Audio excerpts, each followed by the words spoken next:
Olá, meus amigos, muito bom dia. Que o nosso Deus e Pai abençoe rica e poderosamente a cada um de vocês e que neste dia que se inicia, o nosso Deus supra, é isso que eu peço a Ele em nome de Jesus, supra todas as suas necessidades. Que cada necessidade que você tem para esse dia seja suprida pelo Pai, concordando com a oração do Pai Nosso, né? Naquele trecho que diz: o pão nosso de cada dia dá-nos hoje, e assim será em nome do Senhor Jesus. Amém? Concorda comigo? Então diga amém.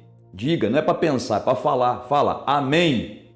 Amém. Glória a Deus. Olha, antes da gente prosseguir, deixa o like para o canal, aperte o joinha. Se você ainda não se inscreveu, inscreva-se no canal e ative o sininho das notificações, porque fazendo assim, o próprio YouTube avisa você quando lançarmos um vídeo novo. Também aproveite aí o espaço embaixo dos comentários para você colocar o nome de pessoas pelas quais você quer que nós oremos e nós vamos colocar em oração, tá bom? Oramos todos os dias. Bom, a Bíblia fala de uma mulher chamada Ana. Ana, você vai encontrar essa mulher no livro de Samuel, no primeiro livro do profeta Samuel. Ana foi a mãe do profeta Samuel. E a Ana, antes de ser mãe, ela era estéril, ela era incapaz de gerar filhos. Ela tinha o seu marido, ela tinha o desejo de ser mãe, mas não gerava filhos. E isso trazia para Ana uma grande tristeza, uma grande tribulação de alma. Por quê? Porque ela ficou com depressão, não comia, o semblante sempre triste, sempre chorando pelos cantos, não é? E não é assim que a depressão faz com as pessoas geralmente, não é? Então, mas Ana, temente a Deus como era, apesar da sua dificuldade, nunca deixou de confiar em Deus e nunca deixou de buscar a Deus. Na época de Ana, ainda não havia o templo de Jerusalém, ainda não havia o templo de alvenaria, de pedras. O que tinha era o tabernáculo. O que é o tabernáculo? É como se fosse um templo desmontável. E aí então, Ana, todos os anos ela ia até lá, fazia a sua parte espiritual, mesmo com os problemas que ela tinha. Aqui já começa a lição para a gente.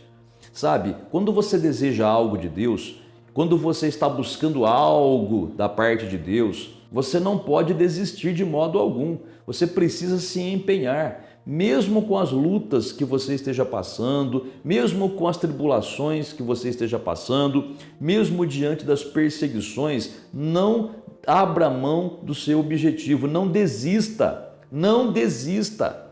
Fique até o fim, buscando por aquilo que você precisa. É o que Ana estava fazendo. Veja, aos olhos de muitas pessoas, talvez Ana estivesse perdendo tempo, porque ela buscava e até então não tinha resultado. Ana queria ser mãe, mas não conseguia, mas ela não desistia. Ela perseverava. E hoje, isso é o que não acontece com muita gente. Muita gente busca por algo que precisa da parte de Deus, mas chega num ponto, só porque a pessoa não recebeu ou parece que não recebeu, ela desiste.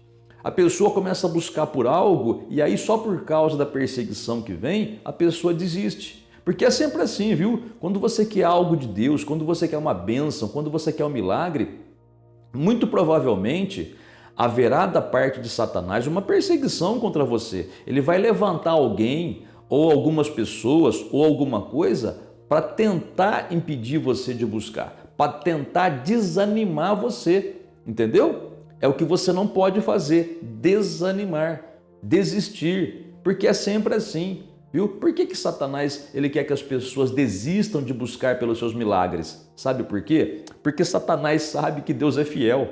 Você vai perguntar, como assim, pastor? Eu não entendi a colocação. É que é o seguinte, Satanás, ele já foi um querubim ungido, ele já esteve diante de Deus, ele já esteve diante do trono de Deus. Satanás conhece Deus infinitamente mais do que nós. Está entendendo? Antes de pecar, Satanás era um anjo da mais alta patente. Depois que ele traiu a confiança de Deus, depois que ele se rebelou contra Deus, ele foi expulso. mas ele não deixou de saber o que Deus é. Então, o Satanás sabe que Deus é fiel em cumprir as promessas dele. Então, Satanás sabe que Deus não pode falhar. Mas Satanás também sabe que se uma pessoa ela persevera, ela busca até o final, Satanás sabe que Deus vai cumprir a palavra dele. Então Satanás sabe que Deus é fiel em cumprir o que prometeu. Por isso que o diabo então ele raciocina assim, ó: bom, eu não posso impedir Deus de cumprir a palavra dele, mas eu posso tentar impedir a pessoa de continuar buscando, porque o diabo sabe que se a pessoa for até o final, ela recebe. Você está entendendo o segredo da coisa? É por aí. Agora, se a pessoa desiste, não recebe. E a Bíblia fala isso para a gente perseverar, como Ana perseverou.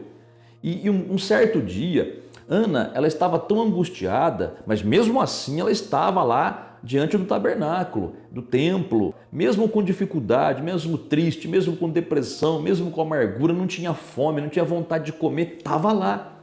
E aí então ela fez uma oração. Olha o que diz o texto bíblico. Primeiro livro do profeta Samuel, a referência bíblica está aparecendo aí, capítulo de número 1, versículo de número 10, diz assim: levantou-se Ana e, com amargura de alma, orou ao Senhor e chorou abundantemente e fez um voto com Deus, dizendo: Senhor dos exércitos, se benignamente atentares para a aflição da tua serva e de mim te lembrares, e da tua serva te não esqueceres, e lhe deres um filho varão, ao Senhor o darei por todos os dias de sua vida, e sobre a sua cabeça não passará navalha. Versículo 12. Demorando-se ela no orar perante o Senhor. Então, eu só li um pedacinho do versículo 12 aqui, tá? Demorando-se ela no orar perante o Senhor, depois eu falo o resto. Mas olha só, até esse pedacinho, o que nós vemos? Uma mulher rasgando o coração diante do Senhor. Uma oração de verdade. Às vezes a pessoa, ela ora e não recebe. Sabe por quê? Porque a pessoa ora, mas não é com um coração rasgado, não é com um coração aberto, não é com um coração disponível para Deus. Às vezes a pessoa ora rapidinho e já sai correndo dali. Às vezes a pessoa ora pedindo algo para Deus, mas com a cabeça pensando em outras coisas. Eu vou orar, pedir meu milagre para Deus, por exemplo, né? Eu vou orar, pedir, aí a pessoa ora pedindo, mas aí a cabeça está pensando, tem que lavar a louça, tem que passar roupa, tem que trabalhar, tem que fazer isso, tem que fazer aquilo. Gente, a oração tem que ser dirigida exclusivamente a Deus. O seu pensamento, quando você ora, ele tem que estar concentrado em Deus, como se não tivesse tempo para mais nada, só para falar com Deus. Por isso que eu li aqui o comecinho do versículo 12, onde é dito que Ana demorou-se no orar perante o Senhor. Quer dizer, ela fala assim, eu vou falar com Deus o tempo que tiver que falar. Se eu tiver que morrer de joelhos orando, eu vou morrer, mas eu vou rasgar o meu coração para o Senhor. Então a oração de Ana aqui na Bíblia, ela está resumida, porque ela falou muito mais coisas, mas o essencial está aqui. A Bíblia diz que ela começou a orar com angústia de alma, né?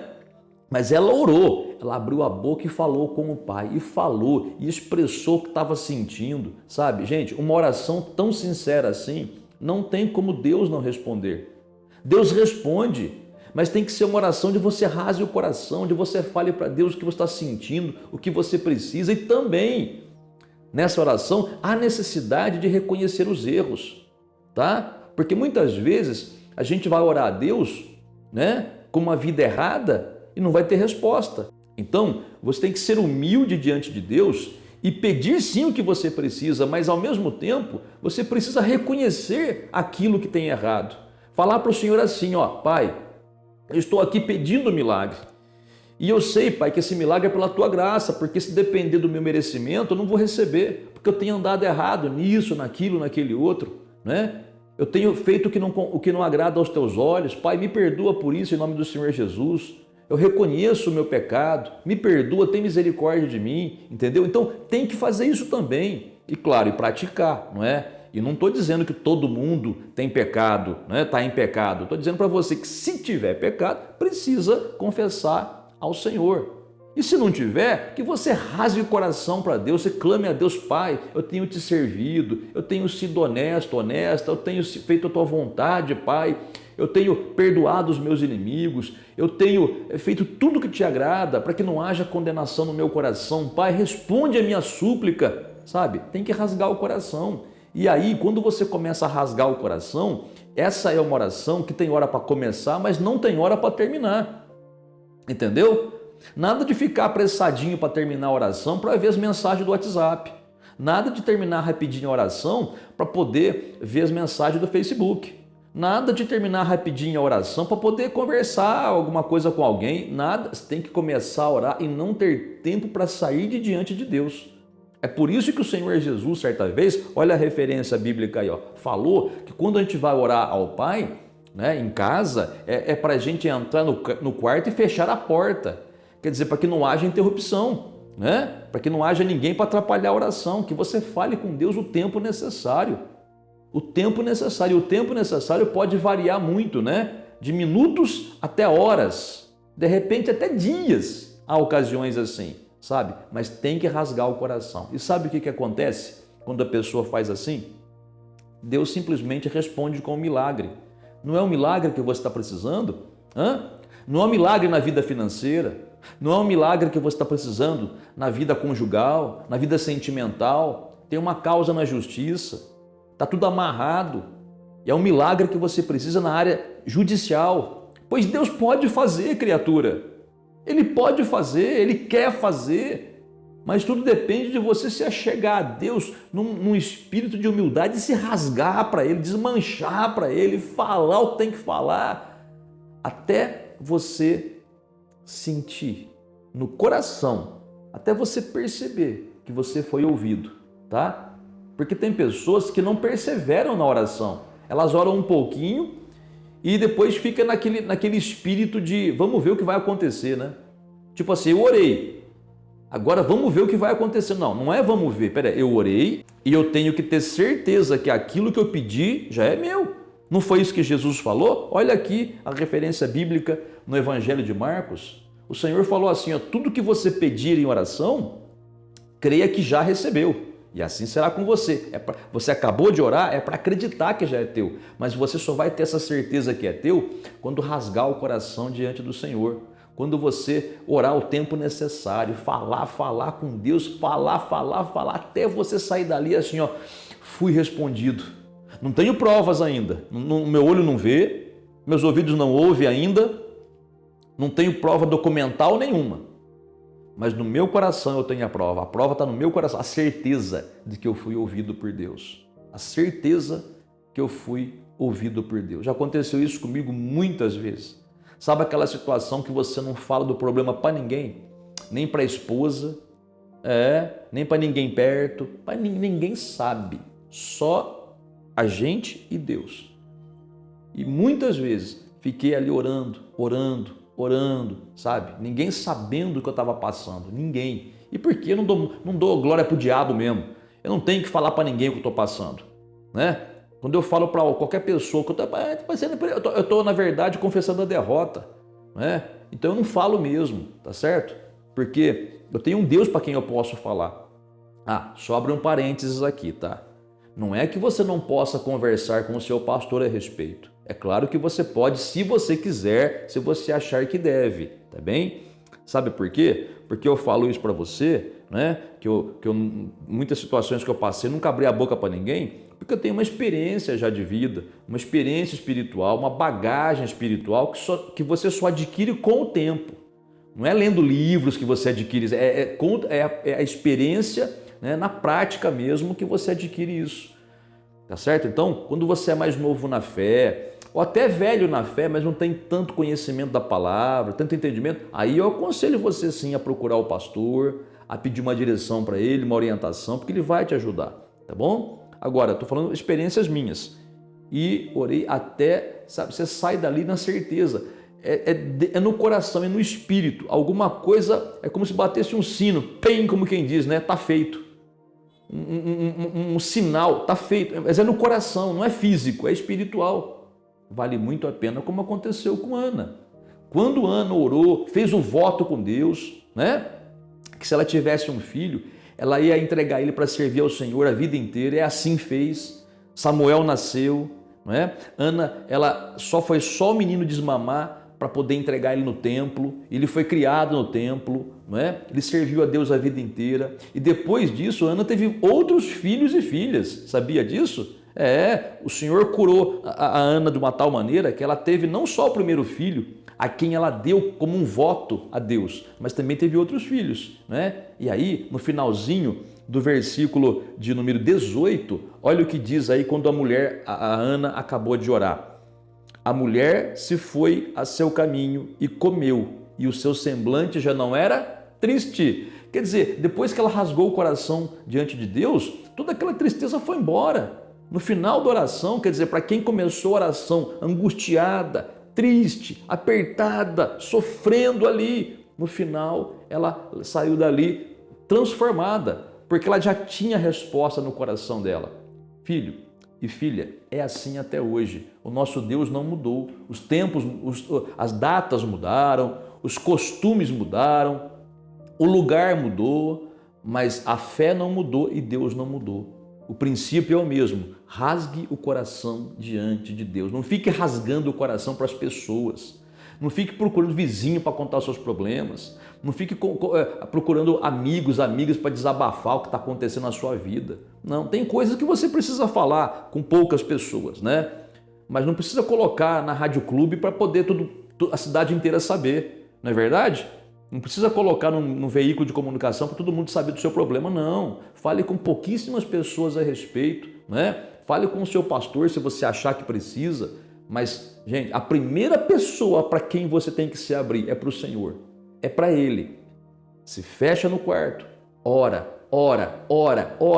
É aquele negócio, você desliga tudo, campainha, desliga celular para não escutar barulho de avisos de mensagem chegando, né? Coloca uma placa na porta do seu quarto lá, não perturbe, né? Quer dizer, não me incomode, agora eu vou ficar aqui e só eu sei a hora que eu vou sair daqui. É mais ou menos assim que tem que fazer. E Deus, quando Ele vê uma atitude assim, Ele responde poderosamente, tá bem? Vamos falar com Deus também? E claro, se você achar que deve fazer um voto com Deus, faça um voto com Deus. Eu não sei de que tipo, tem vários tipos de voto, né? Ana, por exemplo, fez o voto de entregar o próprio filho no templo. Tá? Eu creio que você não vai fazer isso hoje, não precisa fazer isso hoje, tá certo? Mas você pode fazer outros tipos de voto, tá? Mas de qualquer maneira, veja o que Deus toca no coração. A maioria dos votos que a pessoa faz é voto em valor financeiro, em dinheiro, né? Então a pessoa vai na igreja, pega um envelope, ela tem um propósito, né? Aí ela cumpre o voto dela, mas aí é no particular de cada um, tá? Se você quiser fazer, você faz, aí fica a seu critério. Se Deus tocar no seu coração, você pega e faz, tá certo? Em favor do emprego, em favor de uma causa financeira, né? Em favor de uma causa na justiça, em favor de uma causa de saúde, em favor da libertação dos filhos, eu não sei. Mas eu só sei que o primeiro passo é rasgar o seu coração diante do Senhor, tá bem? Aqui nós oramos, mas é pouquinho tempo, não é? Na igreja também tem que orar, mas a igreja também tem o horário limitado do culto, não é? Agora, na sua vida particular, na sua casa, você tem o tempo necessário, tá bem? Vamos falar com Deus então? Quer pegar um copo com água para colocar perto aí para a gente abençoar? Pode pegar, dá pausa aí, vai lá pegar, volta e continua assistindo o vídeo para a gente fazer a oração. Rasguemos o coração diante do Pai, então. Pai Santo, Pai amado, em nome do Senhor Jesus, te agradecemos por poder estar aqui nesta manhã, orando a Ti e clamando a Ti, Senhor. Obrigado porque o Deus de Ana, o Deus que fez um milagre na vida dela, o Deus que curou Ana da esterilidade, ela não podia ter filhos e no final, depois de uma oração sincera diante do Senhor, o Senhor, como diz a Bíblia, abriu a madre de Ana, ou seja, deixou ela totalmente fértil, deixou ela totalmente capaz de ser mãe. Obrigado, Pai, porque o mesmo Deus que fez assim com Ana é o Deus que ouve a minha oração aqui agora e o Deus que ouve a oração que essa pessoa te faz nesta manhã. Pai, ajuda essa pessoa, Senhor. Eu abro o meu coração para Ti, pedindo em favor dessa pessoa que ora comigo, Pai. Essa pessoa que não teve uma noite tranquila de sono, mas teve uma noite perturbada, talvez uma noite com dores, uma noite de inquietação, de preocupação. Meu Pai, uma noite onde houve perturbações espirituais. Pai, eu te peço, dá o remédio espiritual para essa pessoa agora. Conforta o coração dela, Pai. Eu te peço, meu Pai, fortalece essa pessoa que clama a Ti em nome do Senhor Jesus. Eu te peço, Pai, cura essa enfermidade que está no corpo dela. Também te peço, Pai, seja o juiz e o advogado dessa pessoa, dando ganho de causa para ela, Pai, porque ela clama a Ti, porque ela sabe que o Senhor é um Deus justo, é um justo Deus fiel e verdadeiro. Então, Pai, faz um milagre nessa vida, nessa pessoa, na causa que ela tem, na causa que ela te apresenta. Pai, apresenta ao Senhor também esse casal, abençoa a vida desse casal, Pai, esse casal que está chegando num ponto de divórcio, mas, meu Pai, na verdade, nenhum dos dois quer divorciar. Eu te peço, Pai, faz um milagre para que esse casal seja restaurado e volte a ter união, amor e paz. Pai, salva os filhos dessa mulher que são apresentados a Ti em oração, Pai. Os filhos que estão nas drogas, no caminho do crime, no caminho errado, nas más companhias. Meu Pai, opera uma libertação na vida desses jovens, em nome do Senhor Jesus Cristo. E Pai amado, Pai santo, eu te agradeço pela resposta, te pedindo também, abençoe esse copo com água, consagra esse copo com água, Pai, e que no beber desta água essa pessoa seja totalmente liberta de todo mal, curada, Pai, abençoada, em nome do Senhor Jesus. Essa pessoa, Pai, que vai lavar os olhos com esta água, essa pessoa que está com um problema nos olhos, Pai, mas o Senhor tocou no coração dela para lavar os olhos, e o que eu estou dizendo só está confirmando o que o Senhor falou no coração dela agora, pois que no lavar dos olhos com estas águas, Pai, que os olhos sejam restaurados, que a visão seja perfeitamente curada, e tudo isso seja para a Tua honra e para a Tua glória, em nome do Senhor Jesus, amém, e graças a Deus. Muito bem, meu amigo e amiga, acabamos de orar. Agora é confiar no Senhor, pratique essa palavra, sempre que você precisar orar a Deus, Ele vai estar à tua disposição. Com Ele não tem hora, não precisa marcar hora, com Ele não precisa esperar na fila, com Ele nunca vai estar impaciente com você, Ele sempre vai te ouvir assim que você decidir fazer assim. E olha, as respostas serão muito maravilhosas, maiores do que aquelas que você espera, como a Bíblia fala, né? Que Deus faz muito mais do que nós pensamos, pedimos, imaginamos, porque Ele é um Deus que surpreende a gente, que surpreende a cada um de nós quando nós o buscamos com sinceridade. Deus te abençoe grandemente, tenha você um ótimo dia e até a próxima.